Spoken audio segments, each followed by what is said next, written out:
Selamat malam pemirsa yang budiman, berbahagia sekali kita pada malam hari ini jumpa lagi di Seni Tradisional di Dhamma TV dalam episode Kelahiran Sang Penebus. Untuk malam hari ini saya didampingi oleh Romo Teguh, Sugeng Dalu Romo Teguh. Sugeng Dalu. Romo Teguh ini bertugas di Jalan Talang 5 ya Romo, Nggih. mendampingi frater-frater nggih. Ya. Dan juga tidak kalah terkenalnya yang selama ini pemirsa udah sering lihat, Raden Tumenggung Puspa Wibaksa ya Ki Ismuri. Sugeng Dalu Ki. Sugeng Dalu. Sehat nggih nggih. Pangestunipun Nggih, nggih kula mireng badhe jengkar dateng Solo to. Nah, mugi-mugi saktengipun jengkar sih sareng wonten Dhamma TV. Nggih. Baiklah para pemirsa, kita melanjutkan kisah kelahiran Sang Penebus yang pada minggu yang lalu sudah sampai pada cerita bagaimana nanti perjalanan sampai dengan kelahiran. Saya bertanya dulu pada Ki Ismuri. Iya. Setelah para majus juga kemudian para gembala juga diberi petunjuk itu, kemudian kok terus terjadi perpindahan ke Bethlehem tuh ceritanya gimana Ki Ismuri? Nggih, kalau tidak salah, dados menika ada semacam sensus penduduk nggih, Romo. Sensus penduduk. Nggih. Ya. Sensus penduduk. Iya, Oh, ada gara-gara sensus itu penduduk, nggih, terus Ya. Maria dan Yusuf Ya, harus jengkar ke iya, ke Bethlehem. Bethlehem kalau Iya. nggak salah.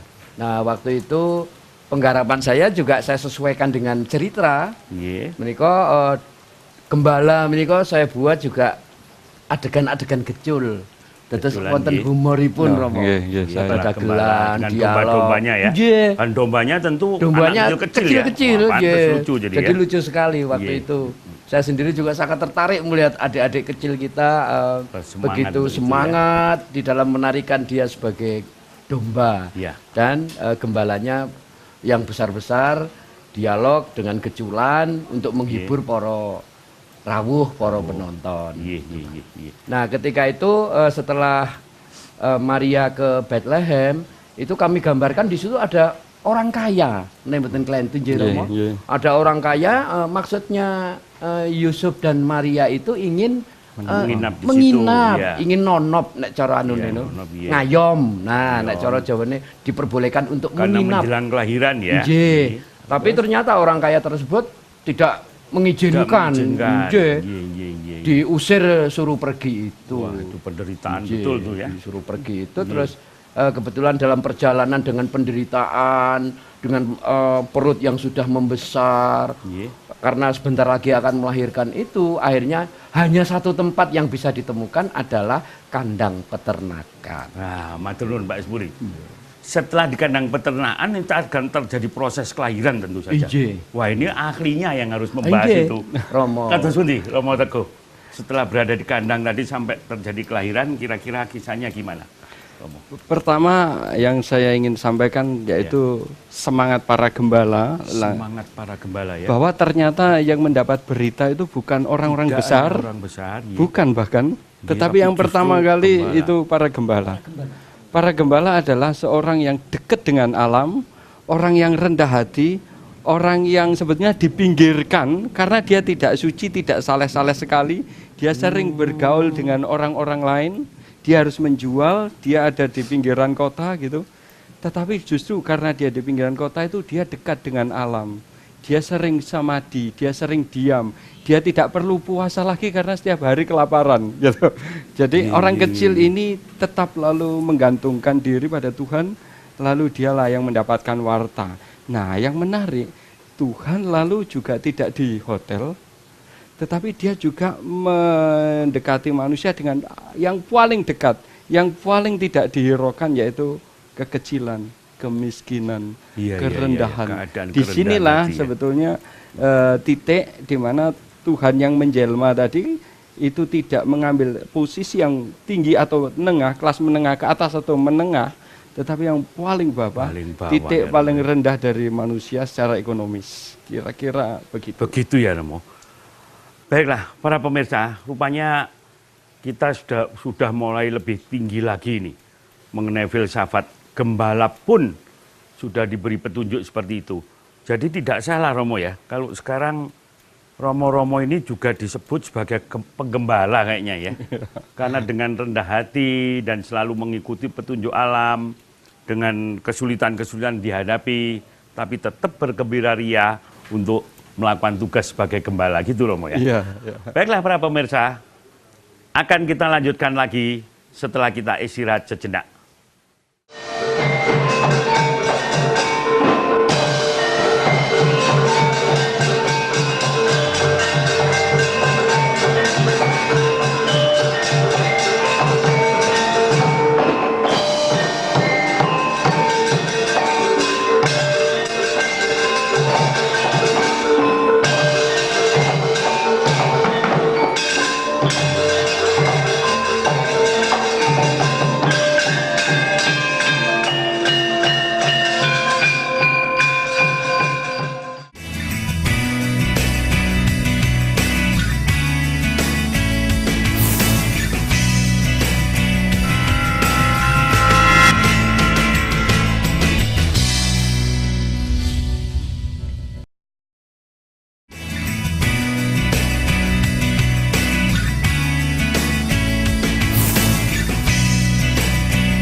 Terima kasih pemirsa, masih berada di depan Dhamma TV.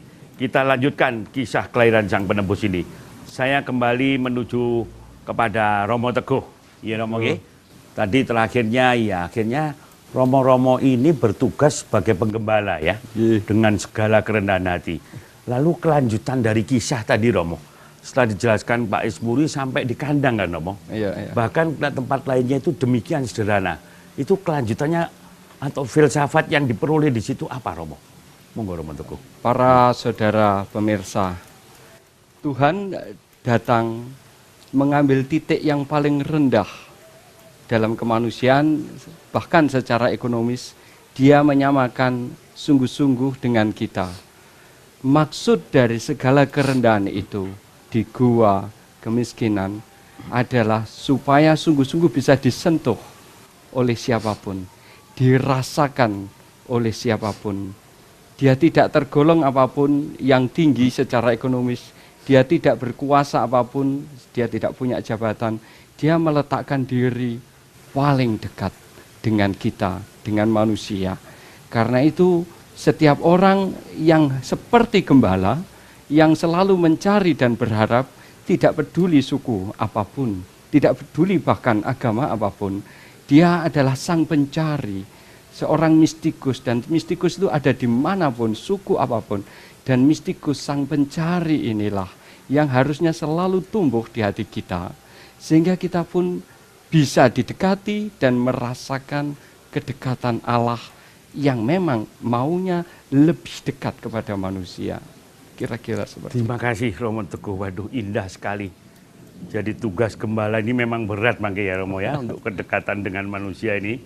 Jadi para pemirsa, saya tetap tidak bisa lepas dari Ki Ismuri ini. Ki Ismuri tadi sudah membawa perjalanan sampai ke kandang ya Ki ya. Saya kan masih ingat waktu itu juga ada keledainya sekali lagi ya. Betul. Itu bagaimana memvisualkan tarinya itu Ki? Ya, karena keledainya juga anak kecil-kecil, jadi ya lucu-lucu sekali Romo. Ya kami buat gerak-gerak yang disesuaikan dengan bentuk.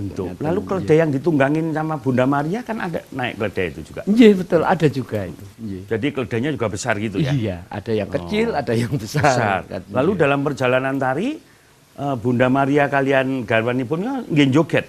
Iya, juga bentuknya wonten juga harus menarik. langenan apa nggih wonten? Ada, nggih. Bentuk-bentuk tarinya juga wonten. Mesra ngaten nggih. Nggih, menawi di Kados Jawa. karonse ngaten nggih. Iya, kalau di tari Jawa itu ada semacam tari yang berkasih-kasihan adalah tari karonse. Karonse, Ya, semacam nggih, nggih. itu. Begitu ya Ki ya. Jadi indah sekali para pemirsa. Jadi setelah digarap dengan adat kita Jawa, ditarikan dengan gending, bahkan saya ingat pada saat itu lagu Malam Kudus itu juga dijawakan ya Ki ya. Iya betul. Sayang catatannya nggak ada sehingga Catatannya kita hilang. tidak bisa menyanyikannya.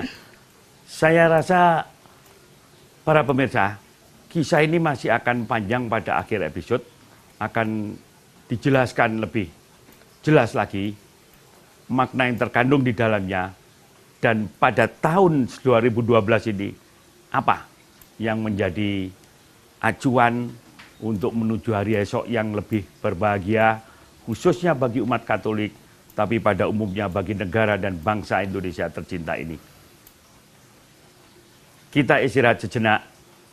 Setelah yang satu ini, para pemirsa mohon jangan meninggalkan Dhamma TV.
Para pemirsa yang beriman, terima kasih. Anda sekalian masih berada di depan Dhamma TV. Ini merupakan klimaks daripada kisah tentang kelahiran Sang Penebus. Saya akan bertanya lebih dulu kepada Ki Esmuri. Iya. Ki Esmuri, Iya. tentunya bangga sekali kita yang orang Jawa ini ya, bisa menampilkan sebuah kisah dengan gaya kita sendiri. Iya. Apa kesan yang didapat oleh Pak Esmuri dan pelajaran apa yang diperoleh Pak Esmuri? Ya tentu saja di dalam penggarapan ini apapun ceritanya itu kan selalu mengandung filosofi yang tinggi. Filosofi yang tinggi. Jadi apalagi saya juga baru pertama artinya menggarap tentang ini ya? kelahiran Sang Penebus menika. Tapi waktu sukses itu kalau sekali kok itu. Iya, waktu itu kalau tidak salah di Sanggar dalamnya Slogo Budoyo iya, ya. Pak Yudo Asmoro menika. Bahkan saya dengarkan ditampilkan kembali di gedung Iya, Gajayana betul. ya. Pernah Pak, di gedung Gajayana itu pernah kami tampilkan juga dalam rangka perayaan Natal Pemda Kota Malang. Menika juga menampilkan sebuah cerita kelahiran Sang Penebus. Juga dengan gamelan komplit ya. Juga dengan Dengan gamelan tari komplit. komplit. Injih, betul Pak. Di situ juga kami garap sedemikian rupa. Kalau di wayang Jawa khususnya wayang kulit ada gunungan, di situ pun kami tampilkan gunungan untuk supaya lebih bisa menarik. Wah, terima kasih Pak Esburi. Mudah-mudahan enggak kapok nggarap ini ya. Oh, enggak, Kalau Pak. nanti misalnya ditanggap untuk nggarap gitu, siap ya Pak ini? Selalu siap, Pak. Siap, Pak. Saya rasa demikian para pemirsa, memang Ki Esburi ini seorang sutradara di dunia wayang, khususnya wayang wong, sehingga tidak sulit untuk nggarap-nggarap semacam itu asal naskah-naskahnya akan teratur rapi. Dan sebagai terakhir saya rasa Romo Teguh ini, dari semua kisah tadi sejak minggu lalu kita membicarakan kelahiran Sang Penebus ini yang memang sebagai utusan, dan bahkan Romo Hugo menyatakan itu sebagai pangejowantahan yang maha kuasa ke dunia. Itu apa pesan-pesan yang diharapkan oleh Romo Teguh sebagai penggembala umat, dan apa acuan-acuan atau visi-visi misinya di dalam tahun ini ke depan. Monggo keaturan Romo Teguh. Para saudara yang terkasih, pertama saya mau mengucapkan terima kasih pada para penari dan saudara Bapak Esburi, Ki Esburi sebagai sutradaranya ya. Karena budaya itu adalah kekuatan bangsa. Ketika kekuatan bangsa ini ditampilkan, dia sungguh-sungguh merebak, dan apalagi bisa ditampilkan untuk sesuatu yang indah.